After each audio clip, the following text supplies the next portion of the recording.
Halo adik-adik semua, apa kabar? Pastinya sekarang kalian pasti sudah tambah tinggi dan juga tambah berat badan nih. Kan saat pandemi seperti ini kalian belajarnya di rumah. Jangan-jangan belajarnya sambil rebahan nih. Nah, kalau kita perhatikan, kita semua bertambah tinggi. Dari yang tadinya melihat foto nih zaman dulu. Oh ini foto 3 tahun, oh ini foto 5 tahun. Sekarang mungkin kalian sudah berumur 13 sampai 15 ya, SMP biasanya. Nah, itu pasti kalian tambah tinggi. Kenapa kok bisa tambah tinggi? Kalau kita coba membaca-baca literasi gitu ya. Jadi kita akan melihat pertumbuhan setiap orang itu berbeda-beda. Tapi tentunya pasti akan mengalami pertumbuhan. Nah, di sini kita tahu bahwa pertumbuhan itu diakibatkan karena aktivitas sel. Menurut kalian, kalau kita tambah tinggi, tambah berat badan, itu selnya semakin besar atau selnya semakin banyak? Penasaran? Yuk simak penjelasan berikut ini.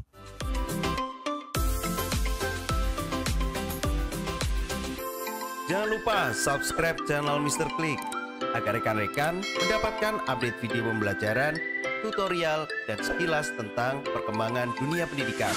Let's go! Nah, jawaban tadi akan kita ketahui setelah kita menyimak penjelasan tentang pembelahan sel.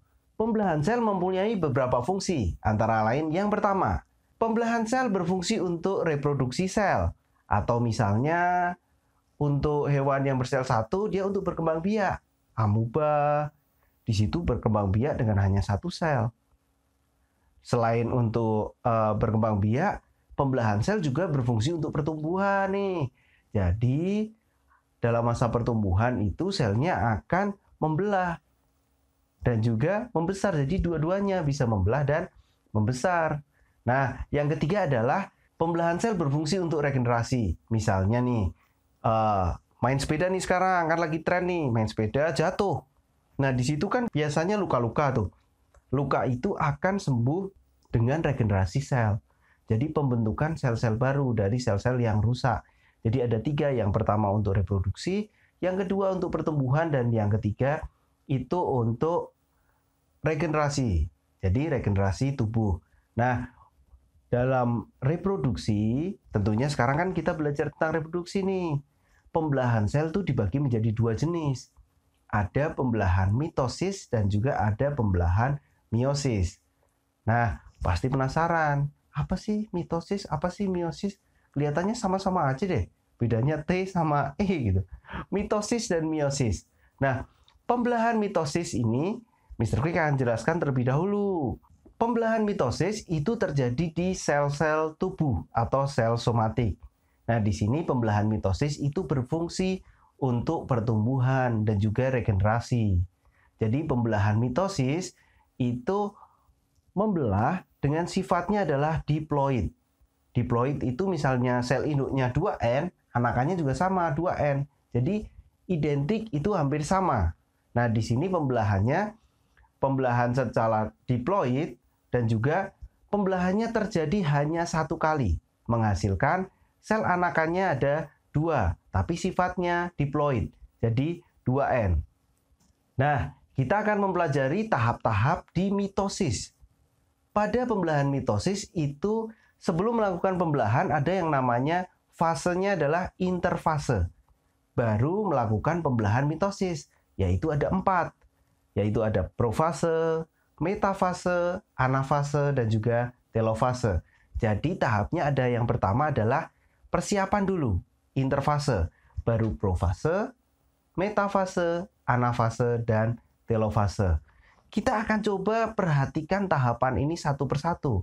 Jadi tahapan yang pertama adalah tahap persiapan nih, tahap interfase. Ini tahapan yang cukup lama dibanding dengan tahapan-tahapan lain. Selanjutnya kita akan perhatikan satu persatu dari tahap profase. Pada pembelahan mitosis, tahap profase, kita dapat melihat bahwa di sini terjadi benang-benang kromatin memendek dan menebal. Selanjutnya membentuk kromatid. Nah, yang kedua adalah kromatid berpasangan membentuk kromosom. Selanjutnya kalau kita lihat membran nukleus di sini sudah menghilang, berbeda dengan tahapan interfase. Dan benang-benang spindle mulai mengatur sendiri, sehingga menyerupai bentuk pancaran atau nama lainnya adalah aster. Selanjutnya adalah tahapan metafase. Pada tahapan metafase terbentuk benang-benang spindle kromosom yang terlihat semakin jelas. Kromosom di sini berada di daerah ekuator sel atau di kutub-kutub sel. Setiap kromosom masih terdiri atas 2 kromatid yang terkait pada sentromernya. Nah, pada setiap sentromer ada 2 kinetokor yang masing-masing dikaitkan dengan benang spindle. Setelah itu tahap yang ketiga nih, tahap anafase. Tahap anafase di sini kita lihat adalah benang-benang spindle mulai memendek dan kromatid menuju kutub-kutub yang berlawanan. Dan di sini akan mulai terjadi proses yang namanya itu sitokinesis, tapi baru dimulai. Dan yang terakhir adalah tahapan telofase. Tahapan telofase di sini adalah kita lihat kromatid telah sampai di kutub-kutub yang berlawanan. Kromatid menipis dan memanjang menjadi kromatin. Kumpulan kromatin membentuk anak inti dan di sini membelah menjadi 2. Kalau kita lihat, ini bisa kita sederhanakan loh dengan misalnya untuk tahapan ini bagaimana ya jurusnya nih. Nah, jurusnya itu dengan menggunakan namanya PAKMAT. PAKMAT P itu profase, M metafase, A anafase, dan T telofase. Kalau kita lihat, mitosis ada tahap persiapan yang namanya adalah interfase. Nah, itu adalah mitosis.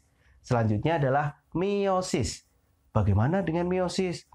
Kalau mitosis tadi pembelahannya seperti itu, penjelasannya pasti kalian penasaran nih, meiosis seperti apa? Nah, kalau mitosis tadi terjadi di sel tubuh, kalau meiosis itu pembelahan sel yang terjadi di sel gamet atau sel kelamin. Nah, proses meiosis ini biasanya terjadi di proses pembentukan sperma dan pembentukan sel telur. Jadi ada pembentukan sel gamet di sini, ada yang namanya kalau pembentukan sel sperma itu spermatogenesis, kalau pembentukan sel telur itu oogenesis. Nanti kita akan bahas. Tapi kita akan bahas dulu cirinya untuk pembelahan meiosis. Jadi pembelahan meiosis itu terjadi di sel gamet. Prosesnya di sini kita lihat bahwa meiosis itu terjadi 2 kali pembelahan dan sifatnya adalah haploid. Kalau sel induknya itu 2N, anakannya itu N, berarti sifatnya adalah haploid. Setengahnya 2N, N.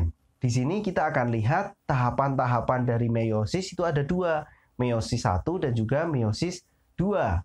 Pada tahapan pembelahan meiosis 1 itu kita akan melihat sebenarnya di sini di dalamnya juga sama terjadi profase 1, metafase 1, anafase 1, telofase 1. Dan perpisahannya dari 2N itu menjadi N, sifatnya haploid.